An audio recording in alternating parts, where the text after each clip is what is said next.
Number 3 for my 3 big things from the weekend is the officiating in that hockey game. I saved it for last because it's not the reason the Oilers lost that hockey game, but still it's wildly frustrating. There was a hit in the numbers that the ref was looking right at. They decided not to call it. It was clear-cut boarding. Not sure why that's not a penalty. It's one of the most dangerous plays in hockey, and I don't care if it's an Oiler doing it or if it's an Oiler who's getting hit. You need to start calling those in the NHL. That should be a topic of conversation this summer. And you might be saying, well, no one got hurt. What's the big deal? He popped back up. If you sit here and you wait for someone to get seriously injured on one of these hits from behind, then you've waited too long. I can't stand those hits in the numbers when you're 1.5 feet, 2, 3, 4 feet away from the boards. It's just brutal. And I cannot believe that in 2023, refs are still looking right at plays like that and saying, that's fine. In my opinion, if someone is hit in the numbers, don't care the speed or anything like that.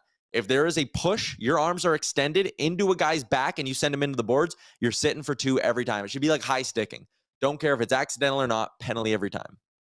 Yeah, I agree. And like you said, it doesn't matter if someone got hurt or not. The argument is like, well, he could have got seriously hurt, and it was a bad decision. And the frustrating part about that game too was, why was every single call a coincidental? I didn't really understand how that could even happen. Like, sure, like I guess you could argue that from some calls, but if that's your like argument for it, then almost every single call should be a coincidental, right? Because like most of it's just kind of silly the way that all worked out. Like to see 3 or 4 maybe even in that game was just ridiculous. And yeah, this slash on Desharnais, I guess Desharnais was definitely working Tavares over a little bit, but to come down on him like that and then Desharnais to get the penalty as well is just crazy, because the initial penalty wasn't called on Desharnais, so why does he get one after?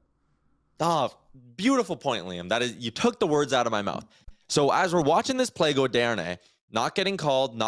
There's no call. Boom, now there's a call. The ref's arm goes up when Tavares does the slash. The ref's arm doesn't go up at all while Desharnais is working him in front. Could this have been a penalty here? Maybe. But the point is, the arm's down the whole time until Desharnais gets hurt and gets slashed over the wrist. Then you call Desharnais retroactively on a penalty, but you're only giving him a penalty because Tavares took things a step further. This could have been a game. It should have been a game. It's another greasy play against the Oilers in a game against the Leafs where it's more or less going unpunished. John Tavares is going to make back that $5,000 doing what?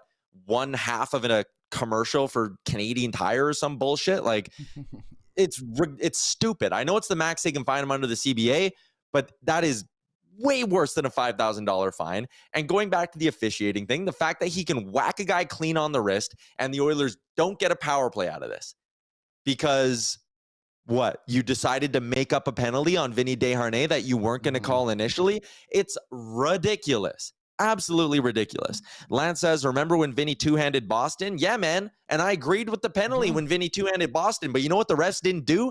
Sit there and say, oh, well, Pasternak's getting 2 as well for the cross-check in front. They didn't do that. They didn't do it. There was a missed call in that game right before Vinny two-handed Pasternak. The refs didn't sit there and say, oh, we're going back and calling that one too because Vinny slashed him really hard, which is the exact shit they did right here. It's embarrassing. Like the NHL and their officials just can't get out of their own way either. It's dumb, and it's going to continue to drive us nuts as we head through the playoffs because, again, infractions go up, power plays go up, but refs hate the idea that they're going to be the one determining the outcome. So they don't want to give a power play there because we don't want to be the ones determining the outcome. The Oilers have a really good power play. Okay, well, you're also determining the outcome by not calling the rule book or making up rules on the fly or just kind of inventing situations where you call penalties because you feel like it. And that's all this was. Tavares slashed him really hard. And you go, well, he only slashed him because he was mad because Desharnais gave him a shove in front. So what? You gave Vinny a penalty because you didn't want John Tavares to yell at you on his way to the box? It's stupid. It's so dumb.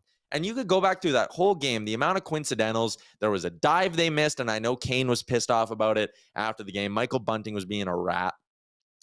There was a dive they missed. The McDavid-Matthews thing I thought was ridiculous as well. Matthews probably should have gotten a penalty earlier in that game on the hit on McDavid. It's just, Prescott says, Tyler, I think what happens there is the ref realizes that the play escalated to that point because he didn't call something sooner, trying to grab control of the game, I guess. But you're not grabbing control of the game.